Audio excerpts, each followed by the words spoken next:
Joining me now live virtually as we do some analysis of this development is Bello Afis Olalekan, Chief Operating Officer, Rectors.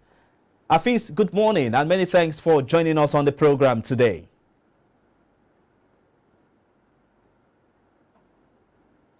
Yeah, hi, good morning.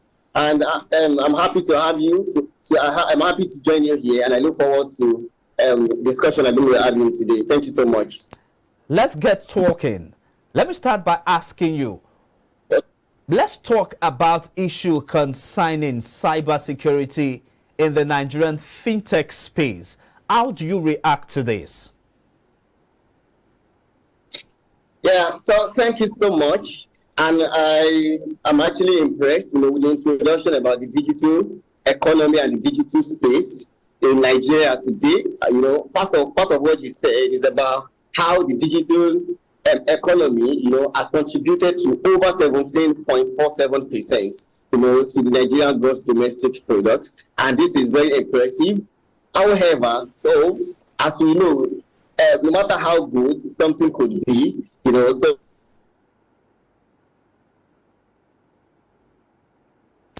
All right, we're trying to reconnect with our guest who is giving us some insight into some of the challenges the Nigerian fintech industry has been faced with. Yeah, you can hear me. Yeah, I can hear you loud and clear. Go ahead with your submission. Yeah, so thank you so much. So it's a very big challenge that financial companies in Nigeria today, are facing.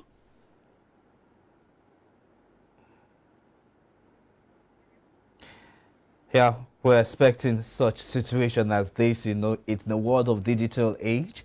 Such glitches like this are expected. Afis Bello Olalekan is joining us virtually to give us some insight into some of the breaches in security architecture of Nigerian fintech industry.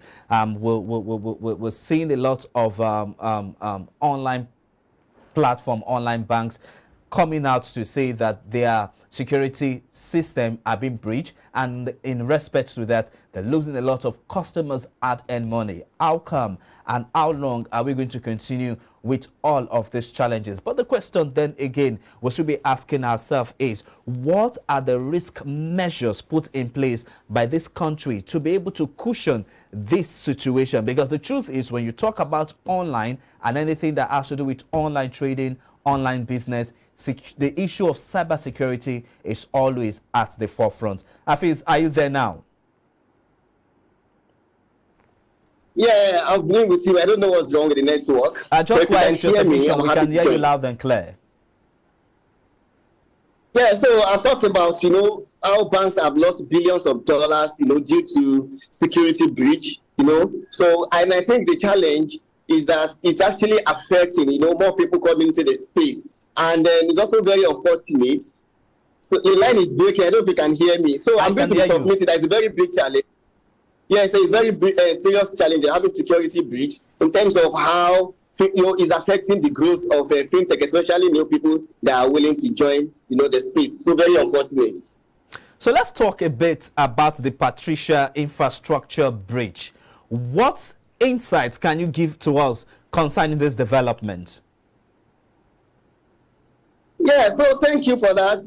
So I read about some explanation, from the founder and the CEO of Patricia, where they explained that the problem they have is actually about somebody compromising with the data, in the company. So this is something that, fintech startups, we need to begin to look at. So who are the people that you share your logins with, your passwords with, all the people who have access, to the system? I think so. That problem is more of insider, than looking at it from the outside. So what I can think about is that we need to put more security in terms of how we share some information about the company, to the people inside and also people from the outside. So there are at least few people who have access, to the information in the company that can actually, cause more destruction within the company. Yeah. Now, going by what you said, don't you think that fintech companies should put risk measures in place to be able to detect some of this insider fraud? Because the truth is, fraud is always and has always been a large threat to commerce and in-payment solutions, transactions in the country. So what measures should this company be putting, internal measures now, to be able to cushion this effect? Yeah, so, yeah, as we can see, for every startup, coming, we have little access, to resources that we can use as a way to protect us. However, it starts from the founders being able to understand exactly where they want to be in the future right from the beginning.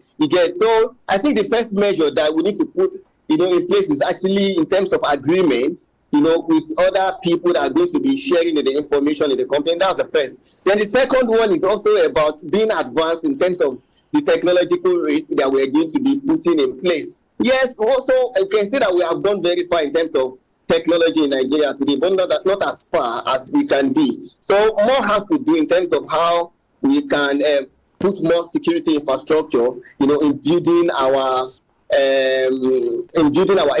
tech infrastructure. So more has to do in terms of that, to protect us and also protect our customers. So you talked about funding. I know that Fintech in Africa, especially Nigeria, have been beneficiary to investors' funding. Now, I want to ask you, do you think that the collapse of Silicon Valley Bank and Signature Bank in America will also have a big impact on that? Yes, no doubt about that, and I'm going to be answering this straight. And I think if you ask like about 100 startup founders today, so it's possible that you're going to get 98% talking about how hard it's been raising funds, for their companies recently due to the collapse, of the bank. So it has actually affected the business, not only in Nigeria, but I think it's a global phenomenon that we need to deal with. So it has affected us.